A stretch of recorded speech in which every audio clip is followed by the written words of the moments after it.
नमस्ते सम्पूर्ण भाइ बहिनीलाई स्वागत छ नेपाल N.O.S को युट्युब च्यानलमा। हामी कक्षा 10 को नेपाली विषय पढ्ने क्रममा छौं। यसै क्रममा आजको यो भिडियोमा हामी गएको भिडियोमा हामीले के गरेका थियौं त भन्दाखेरि पाठ 14 अन्तर्गत रहेको 𝘄𝗶𝗹𝗹 पारिजातद्वारा रचित म सडक बोल्दैछु भन्ने शीर्षकको कविता पढ्यौं। त्यसपछि त्यस कवितासँग सम्बन्धित सुनाई बोलाइ र पढाइको अभ्यास गरिसकेका छौं भने आजको यो भिडियोमा हामी लेखाइको भागको अभ्यासहरु गर्न जाँदै छौं है। त्यसैले आउनुस् भाइ बहिनी, अब हामी ढिला नगरिकन यो महत्त्वपूर्ण अभ्यासहरु गर्नतर्फ लागौं।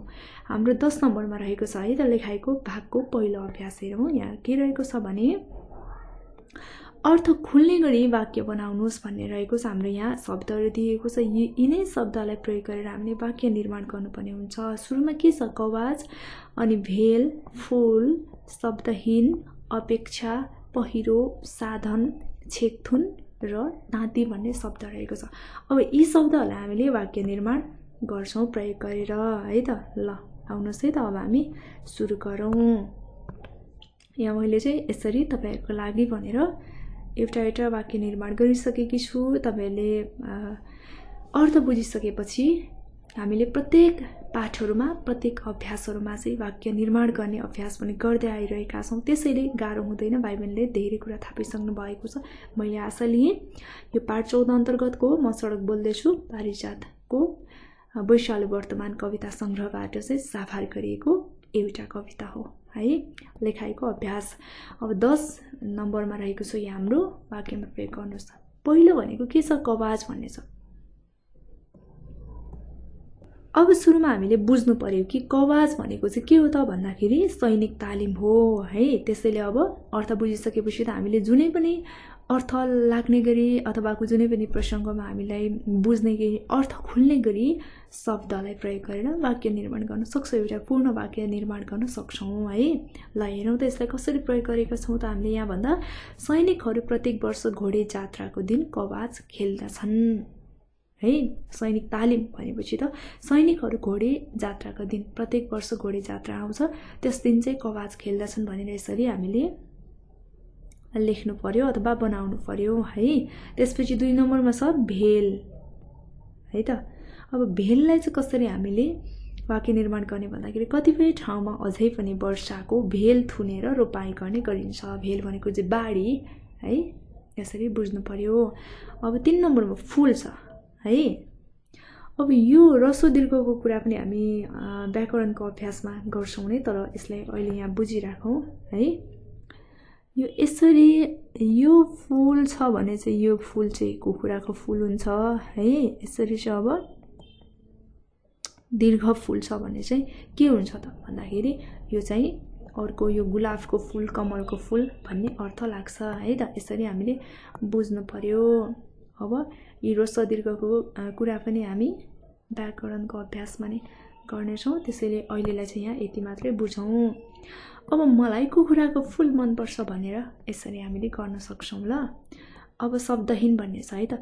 आमाले रामलाई गाली गरेकै ठाउँमा पक्रँदा बोल्नै सकेन, उसको शब्दहीन अवस्था हेर्न लायकको थियो भनेपछि कुनै शब्द नभएको अथवा केही पनि शब्द नआएको नबोलेको अवस्था है शब्दहीन भनेको छ। यसरी हामीले आमाले रामलाई गल्ती गरेकै ठाउँमा पक्रँदाखेरि बोल्नै सकेन र उसको शब्दहीन त्यो अवस्था चाहिँ एकदमै हेर्न लायकको थियो है भन्ने प्रसंगमा हामीले यसरी वाक्य निर्माण गर्यौं। अर्को अपेक्षा भन्ने छ। अपेक्षालाई हामीले कसरी गर्ने भन्दाखेरि रमाले विद्यालयमा उत्कृष्ट नतिजा ल्याउँछिन् भन्ने अपेक्षा सबैको थियो। अपेक्षा भनेको आशा, चाहना, इच्छा है सबैको थियो। अब यहाँ 6 नम्बरमा हेरौं त। हाम्रो 6औं शब्द के छ भन्दा पहिरो छ। प्रत्येक वर्ष बाढी पहिरोमा परेर हजारौं मानिसहरूले ज्यान गुमाइरहेका छन् भनेर यसरी हामीले पहिरो शब्दलाई प्रयोग गरेर वाक्य निर्माण गर्यौं। अर्को छ साधन। हामीले आफूसँग उपलब्ध सम्पूर्ण प्राकृतिक स्रोत साधनको सही सदुपयोग गर्नुपर्छ। यसरी गर्यौं। अथवा हामीले सबै साधनहरू चलाउँदाखेरि सावधानी अपनाउनु पर्छ भनेर जति पनि हामीले अर्थ बुझिसकेपछि वाक्यहरू निर्माण गर्न सक्छौं। त्यसमा कुनै पनि समस्या भएन है। अब 8 नम्बरमा हेरौं त। छेकथुन भन्ने शब्द छ। आन्दोलन चर्कदै जाँदा प्रहरीले आन्दोलनलाई छेकथुन गर्न सक्छ। छेकथुन भनेको चाहिँ रुकावट अथवा छेक्नु जस्तो अर्थ लाग्छ। ताती है कमिलाको तातीमा धेरै कमिला मिलेर हिँड्दा मानवले पनि सिक्नुपर्ने होइन र भनेर चाहिँ हामीले यसरी वाक्य निर्माण गर्यौं है त। यहाँ हामीले 9 वटा शब्दहरूलाई चाहिँ वाक्य निर्माण गर्न प्रयोग गरेर अब अर्को हाम्रो के रहेको छ हेरौँ ल। अर्को हेरौँ है त के रहेको छ भने यो चाहिँ पर्यायवाची शब्द रहेको छ। पर्यायवाची शब्दलाई चाहिँ हामी व्याकरणको अभ्यासमा गर्छौं। अहिलेलाई यति मात्रै बुझौं। पर्यायवाची शब्द भनेको चाहिँ उस्तै अर्थ लाग्ने त्यस्तो शब्दहरू हुन्छन् जुन चाहिँ शब्दले एउटै अर्थ दिनु पर्यो है। यो हामी व्याकरणको अभ्यासमा नै गर्छौं र हामीले अघिल्लो पाठहरुदेखि नै व्याकरणसँग सम्बन्धित सम्पूर्ण अभ्यासहरूलाई चाहिँ स्किप गर्दै आइरहेका छौं। त्यो सबैलाई हामी व्याकरणको अभ्यासमा समेट्ने छौं है। अब यहाँ 12 नम्बरको हेरौं। साथीलाई भन्न लगाई पाठको चौथो अनुच्छेदको श्रुति लेखन गर्नुस् र लेखिसकेपछि मूल पाठसँग रुजु गरी गल्ती सच्याउनुस् भनेको यो पाठको चाहिँ चौथो अनुच्छेद है। भाइ बहिनीले साथीलाई भन्न लाउने अथवा आफैले पढेर लेख्ने अनि आफूले लेखेकोसँग चाहिँ जुन पाठमा भएकोसँग जाँच गर्ने कतिको गल्ती भयो र सदीर्घ के मिलेन है शुद्ध अशुद्ध के भयो त्यो जाँच्ने आफै है। ल भाइ बहिनीले यो गर्न सक्नुहुन्छ। अब 13 नम्बरको हेरौँ है त। यो चाहिँ अलि महत्त्वपूर्ण रहेको छ। हाम्रो संक्षिप्त अथवा छोटो उत्तर दिने प्रश्नहरू रहेको छ। यहाँ 5 वटा प्रश्नहरू। यो प्रश्नहरूको हामी अब फटाफट उत्तर हेर्छौं। सुरुमा हेरौँ क नम्बरमा म सडक बोल्दैछु कविताको प्रारम्भमा मानिसको चरित्रलाई कुन रूपमा प्रस्तुत गरिएको छ। अनि ख नम्बर नेपालका सडकले भोग्नु परेका समस्याहरू के हुन्। ग नम्बर नेपालमा किन दिन प्रतिदिन सडक दुर्घटना बढ्दैछ। घ नम्बर पाठमा सडकले कुन कुरामा जिम्मेवार छैन भनेको छ। र ङ नम्बर सुरक्षित यात्राका लागि मानिसले के कस्ता कुरामा ध्यान पुर्याउनु पर्छ भनेर हामी सुरुमा यो संक्षिप्त उत्तर दिने प्रश्नहरूको उत्तर हेर्छौं। ल आउनुस् ल। सुरुमा हामी क नम्बरको म सडक बोल्दैछु कवितामा चाहिँ मानिसको चरित्रलाई कुन रूपमा प्रस्तुत गरिएको छ यो कुरालाई हेरौं है त। ल यहाँ मैले संक्षिप्त उत्तर भनेर लेखिसके।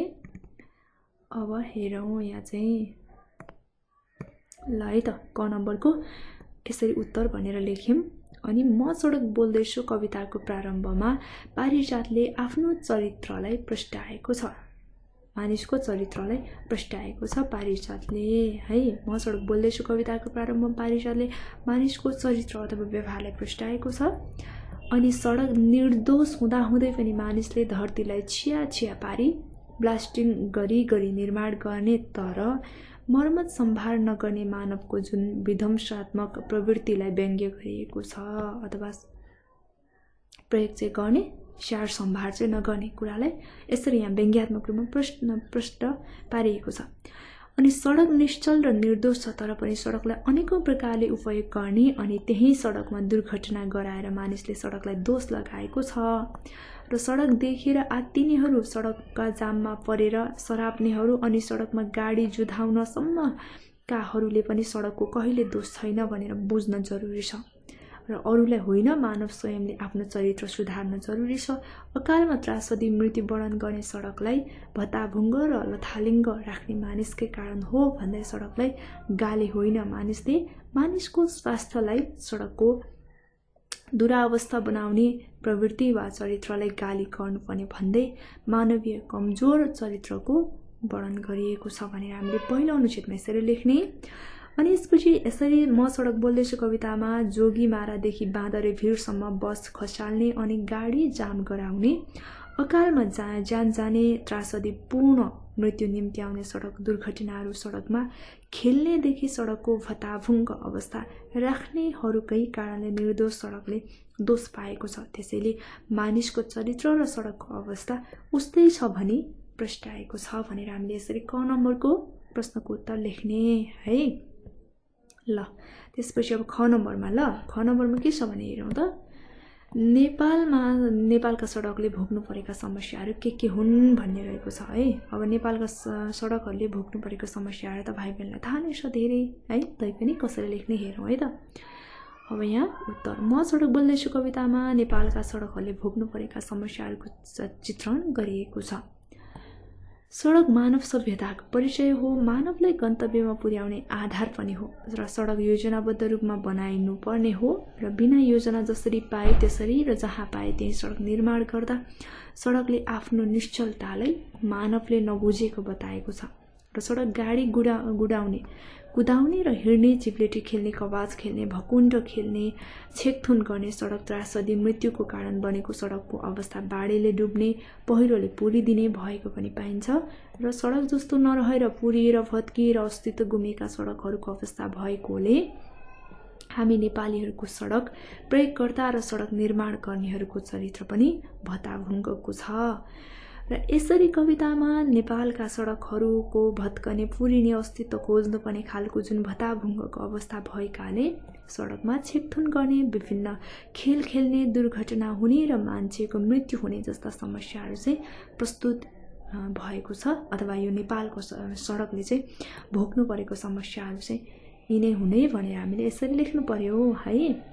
अब ग नम्बरमा नेपालमा किन दिन प्रतिदिन सडक दुर्घटना बढ्दैछ? अब यसको त हेरौँ है त। ल उत्तर, नेपालमा दिन प्रतिदिन सडक दुर्घटना बढ्दैछ। सडक बनाउने कार्यको थालनीदेखि अन्त्यसम्मका जुन प्रयोगकर्तादेखि निर्माणकर्तासम्मका सबै पक्षबाट सडकको व्यवस्था गर्दै सडक दुर्घटना बढ्दै गएको देखिन्छ र कुन ठाउँमा कस्तो सडक निर्माण गर्ने भन्ने योजना नै गलत भएको र सडक बनिसकेपछि त्यसको सम्भार तथा प्रयोगमा पनि व्यवस्थित भएको पाइन्न। सडक किनारमा नाली नबनाइनु, सडक बिग्रेपछि तत्काल चालु गराउन पहल नगर्नु, सडक नियम पालना नगर्नु र सडकले भोग्ने अथवा थेक्ने भन्दा बढी सवारी साधन चाप बढाउनु जस्ता कार्यले चाहिँ सडक दुर्घटना बढ्दै गएको पाइन्छ। अनि यसरी सडकको अवस्था अत्यन्त कमजोर बन्दै जानु, बाढी पहिरो भत्किएको अवस्थामा हुनु अनि सडक प्रयोगकर्ताको जुन लापरवाहीका कारणले सडक दुर्घटना बढ्दै गएको हो भनी कवितामा चाहिँ उल्लेख गरिएको छ भनेर हामीले यसरी ग नम्बरको उत्तर लेख्ने। ल अब अर्को प्रश्न, पाठमा सडकले कुन कुन कुरामा म जिम्मेवार छैन भनेको छ? हामीले कविता त पढ्यौँ नि, त्यहाँ भनेको चाहिँ सडकले कुन कुन कुरामा म जिम्मेवार छैन है भन्ने कुरा पनि हामीले पढेका छौँ भनेपछि अब के पढेका छौँ यसरी लेख्ने।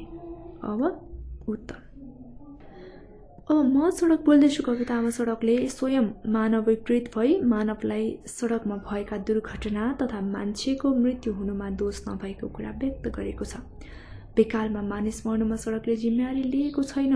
यसका पछाडि मानिस स्वयंले सडकलाई दुःखद अवस्थामा पुर्याएको र सवारी साधन दुर्घटना स्वयं नियम पालना नगर्दाको परिणति अथवा नतिजा भएकोले हो भनेको छ सडकले। र सडकले ट्राफिक नियम पालना नगर भनेको होइन। यस्तै भिडबाट बस खसाल्ने, बेकालमा त्रासद मृत्यु भोग्नुपर्ने अवस्थाको पनि म जिम्मेवार छैन भनेको छ भनेर चाहिँ यसरी हामीले उत्तर लेख्नु पर्यो है त। अब ग नम्बरमा, ल ग नम्बरमा के छ भने सुरक्षित यात्राका लागि मानिसले के कस्ता कुरामा चाहिँ ध्यान दिनुपर्छ अथवा हामीले सुरक्षित रूपमा यात्रा गर्नका लागि के कुरामा ध्यान दिनुपर्छ तपाईँ हामी सबैजनाले भन्ने प्रश्नको उत्तर हेरौँ है त। ल उत्तर है, सुरक्षित यात्राका लागि मानिसले विभिन्न कुरामा विशेष ध्यान दिनुपर्छ। सडकमा खेलहरू नखेल्ने, सडक छेकथुन नगर्ने तथा ट्राफिक नियम स्वयंले अथवा सडक प्रयोगकर्ताले बनाएका जुन नियमहरू पालना गर्ने गर्दा यात्रा सुरक्षित हुन्छ। अनावश्यक रूपमा सडक प्रतिस्पर्धा गर्ने, सडक मर्मत तथा सम्भार नगर्ने गर्दा यात्रा असुरक्षित भएकोले गर्दा यसमा विशेष ध्यान पुर्याउनुपर्छ। अनि भिडपाखा र भौगोलिक धरातलका कारण सडक यात्रा जोखिमपूर्ण त्यसै पनि छ, तर त्यसको व्यवस्था गर्दा झन् बढी मृत्यु हुने भएको अथवा दुर्घटनाहरू बढ्दै गएको घटनाले सडकमा गुड्ने सवारी साधनदेखि सडकमा हिँड्ने पैदल यात्रु समेतले चाहिँ चनाखो अनुशासित एवं व्यवस्थित हुनुपर्छ। र सबैले सही ढङ्गले सडक प्रयोग गर्यौँ भने सुरक्षित हुने कुरालाई पनि दुई मत छैन। हामीले सबैले चाहिँ ध्यान दिनुपर्छ भन्ने कुरा रहेको छ। र यसरी सडकको चाहिँ स्तर उन्नति, सडक प्रयोगकर्ताको जुन सचेतना, सवारी साधनको नियमित परीक्षण तथा मर्मत सम्भार आदि है ट्राफिक नियमको पालना जस्ता कुरामा चाहिँ हामीले ध्यान दिन सक्यौँ भने सुरक्षित यात्राका लागि मानिसले चाहिँ यिनै कुरामा चाहिँ ध्यान दिनुपर्छ है भन्ने कुरा चाहिँ रहेको छ यसरी चाहिँ हामीले यहाँ यो संक्षिप्त उत्तर लेख्ने प्रश्नहरुको उत्तर पनि हेरिसक्यौं है। यसरी नै लेख्ने, छोटो उत्तर लेख्ने हो संक्षिप्त उत्तरमा चाहिँ। अब हाम्रो यहाँ अर्को भनेको चाहिँ शब्दसँग व्याख्या गर्ने छ अनि विवेचना गर्ने रहेको छ। यसलाई चाहिँ हामी अब अर्को भिडियोमा गर्छौं है। र भाइ बहिनीलाई हेर्न सजिलोको लागि, बुझ्न सजिलोको लागि भनेर मैले यो भिडियोमा चाहिँ एउटा संक्षिप्त उत्तर दिने अभ्यासको जुन 5 वटा प्रश्नको उत्तरलाई मात्रै समेटेको छु ल। अब तपाईहरुलाई यसमा दिमागले बुझ्न गाह्रो भएको छ भने तपाईले कमेन्ट गर्न सक्नुहुन्छ र अर्को भिडियोको लागि प्रतीक्षा गर्नु होला। अर्को भिडियोमा चाहिँ अब आउने भिडियोमा हामी 14 नम्बरको शब्दसँग व्याख्या गर्ने क र ख को 2टा अभ्यास गर्छौं।